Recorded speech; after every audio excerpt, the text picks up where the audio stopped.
is more dense than regular water, so all the sugar that dissolved in the water stayed at the bottom. Basically what that does is create a density gradient where it's densest at the bottom and least dense at the top. In fact, a little bit better than laser light, you can follow the path of the bottom corner of the box and look how bent it looks. So watch as I get down low, watch the background here, watch how it lenses everything. In fact, it makes it look like there's a slope here. So you can see the edge going up there, but there's actually not a slope there. It's actually just flat. You can see it's just flat like that. Refraction in the air makes distant things appear slightly higher. This is the claim that Toon and all the other anti-flat earthers make, is that the light is bending down toward the denser medium. Obviously it's happening in this aquarium with the sugar water, but whether that happens in the atmosphere or not, we'll give them that for now. The result, they claim, is that we see things appear higher. They're always so focused on the laser beam, they miss the elephant in the room, that everything is appearing lower, and I'm going to show you a couple examples of that.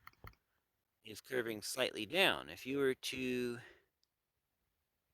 pause that and draw a straight line, it would be curving slightly down. Right. It's actually pulling the laser light down, bending the light.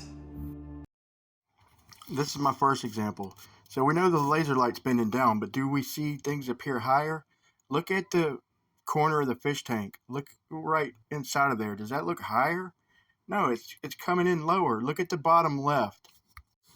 It obviously appears lower. So whatever the laser light's doing, what we're seeing is appearing lower.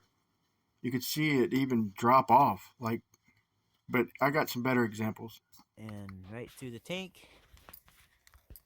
And hitting right here on a piece of tape. Now, when we're looking at this laser from the same height as the laser, it looks pretty straight. But when we go below it, look at that, it curves up.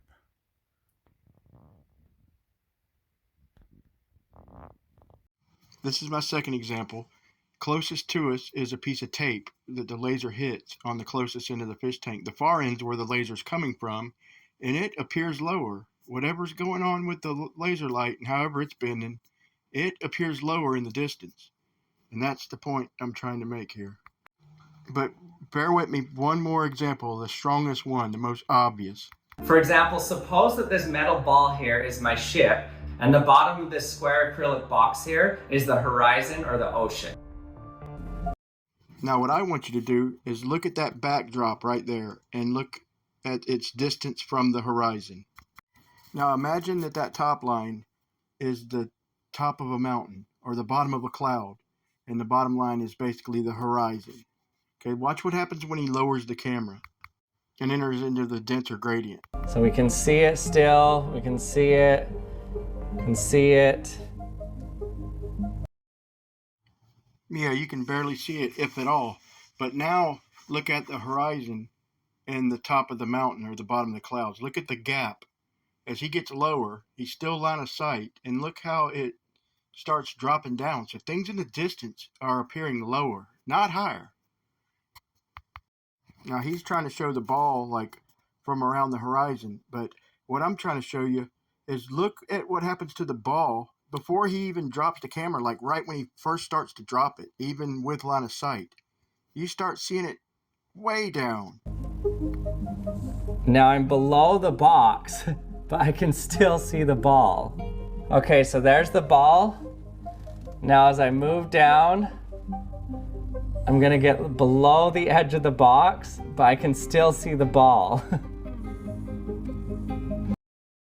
You can rewind this back and try and see the point he's trying to make, which, you could barely see the ball, but he's not that far below the rim of the aquarium. Look where it's at in the screen. But if you go back and watch, you'll see the ball start to disappear as soon as he starts dropping the camera from above.